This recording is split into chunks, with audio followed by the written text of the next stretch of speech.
Hello everyone, welcome you arts academy triple A and my name is Ankur Verma. आज की class का जो हमारा चैप्टर है वो है समकालीन दक्षिण एशिया।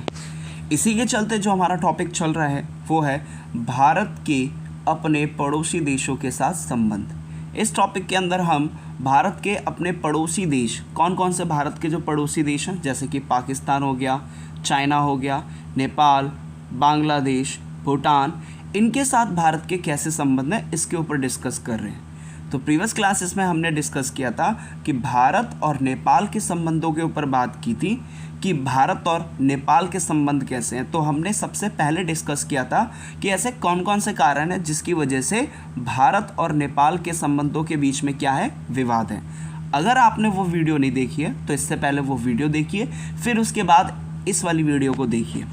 तो अब स्टार्ट करते हैं। इस वाली वीडियो में हम डिस्कस करेंगे भारत और नेपाल के संबंध तो बात करेंगे, लेकिन विवाद होने के साथ साथ ऐसे कई सारे मुद्दे हैं या ऐसे कई सारे मामले हैं जिसकी वजह से भारत और उसके साथ साथ नेपाल के बीच में जो संबंध है वो कैसे हैं, बहुत ज़्यादा अच्छे हैं। सबसे पहला पॉइंट क्या कहता है देखते हैं। सबसे पहला पॉइंट कहता है भारत और नेपाल के बीच मधुर संबंध है।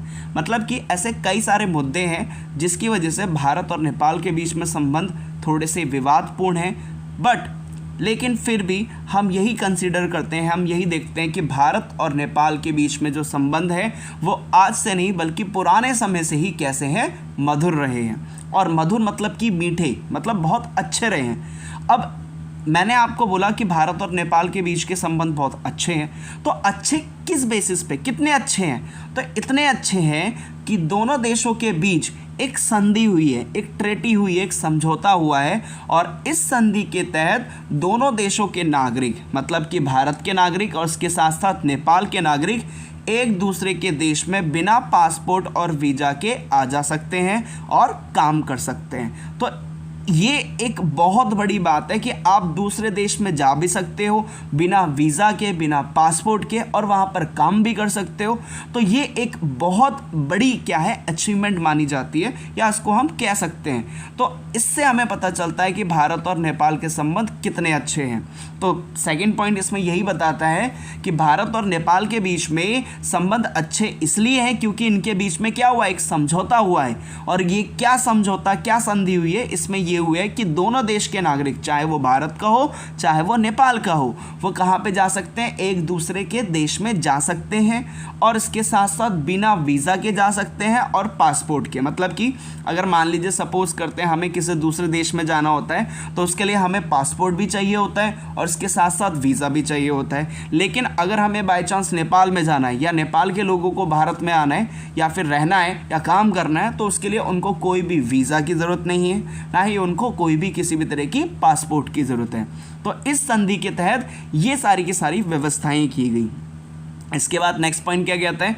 नेक्स्ट पॉइंट ये कहता है भारत नेपाल के संबंध एकदम मजबूत और शांतिपूर्वक है। मतलब कि मजबूत भी है और इसके साथ साथ शांतिपूर्वक है। मतलब कि ऐसी कोई लड़ाई वड़ाई बात नहीं है जैसे कि हमें पाकिस्तान और इसके साथ चाइना के साथ देखने को मिलती है। ऐसी कोई लड़ाई नहीं है। मेन शांतिपूर्वक और मजबूत संबंध हैं, वो भी किसके बीच में, भारत और नेपाल के बीच में।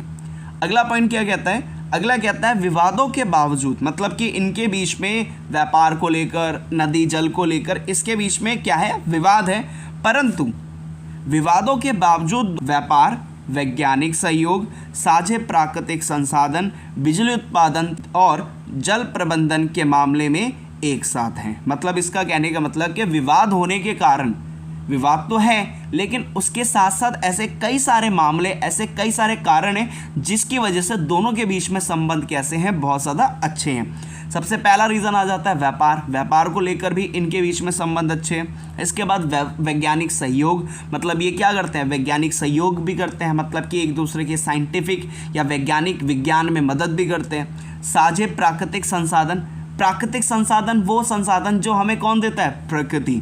तो अब जो जितनी भी हिमालय से नदियां आ रही हैं तो वो भारत के अंदर भी आ रही हैं, उसके साथ साथ नेपाल के अंदर भी आ रही हैं। तो दोनों ही इसका क्या करते हैं, बराबर बराबर इस्तेमाल करते हैं। तो साझे मतलब कि दोनों के। तो ऐसे प्राकृतिक संसाधन जो किसी एक का ना हो बल्कि दूसरे का भी हो, तो दोनों ही क्या करते हैं, प्राकृतिक संसाधनों का इस्तेमाल बराबर बराबर करते हैं। कौन करते हैं, भारत और नेपाल। इसके बाद अगला कहता है तो बिजली उत्पादन के लिए भी दोनों देश क्या हैं, एक साथ हैं। इसके बाद जल प्रबंधन मतलब कि वाटर मैनेजमेंट हो गया, जैसे जो वाटर है उसको कैसे इस्तेमाल किया जाना चाहिए उसके लिए भी दोनों क्या है, सहयोग है। तो इतने सारे विवादों के होने के बावजूद दोनों देशों के बीच में व्यापार को लेकर सहयोग है, वैज्ञानिक सहयोग को लेकर सहयोग है, साझे प्राकृतिक संसाधन को लेकर सहयोग है, बिजली उत्पादन को लेकर सहयोग है और उसके साथ साथ जल प्रबंधन को लेकर भी क्या है, सहयोग है।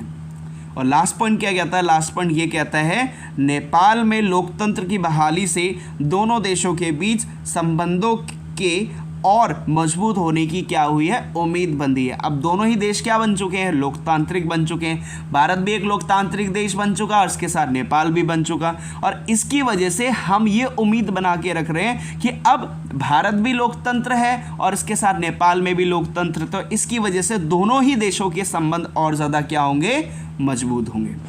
तो ये क्या है, ये भारत और नेपाल के बीच में क्या है बेटा, सहयोग है। तो एक बार फिर से रिकॉल कर लेते हैं। तो सबसे फर्स्ट क्या कहता है, सबसे फर्स्ट ये कहता है भारत और नेपाल के बीच में अगर सहयोग है तो मेन उसका कारण क्या है कि इनके बीच में एक संधि हुई है और इस संधि के तहत आप बिना किसी वीज़ा के भारत में जा सकते हैं, या फिर मेन भारत के कई सारे लोग नेपाल में जा सकते हैं, नेपाल के कई सारे लोग भारत में आ सकते हैं बिना किसी पासपोर्ट, बिना किसी वीज़ा के, और काम भी कर सकते हैं। और काम कैसे कर सकते हैं, हम देखते हैं कि कई सारे जैसे चाइनीज़ रेस्टोरेंट होते हैं तो वहाँ पे कई सारे नेपाल के भी लोग क्या करते हैं, काम करते हैं। इसके बाद अगला कहता है भारत और नेपाल के संबंध कैसे हैं, मजबूत भी हैं और उसके साथ शांतिपूर्वक भी हैं। अब इन्होंने ये कहा है कि भाई कई सारे विवाद तो हैं, लेकिन इन विवादों के बावजूद कैसे कई सारे मुद्दे, ऐसे कई सारे मामले हैं जिससे दोनों के बीच में संबंध कैसे हैं, मधुर हो चुके हैं, अच्छे हैं या सहयोग करने वाले हैं, जैसे कि व्यापार, विज्ञान, प्राकृतिक संसाधन, बिजली उत्पादन और इसके साथ साथ जल प्रबंधन। तो इन सभी को लेकर इनके क्या है, संबंध अच्छे हैं या सहयोग कर रहे हैं। इसके बाद अगला क्या आता है, नेपाल भी एक लोकतांत्रिक देश बन गया और उसके साथ साथ भारत भी एक लोकतांत्रिक देश बन गया। अब दोनों ही लोकतांत्रिक देश बन गए हैं तो इससे ये उम्मीद की जा रही है कि दोनों के जो संबंध होंगे वो कैसे होंगे, बहुत ज़्यादा अच्छे होंगे। होपफुली आपको समझ में आया होगा। Thank you.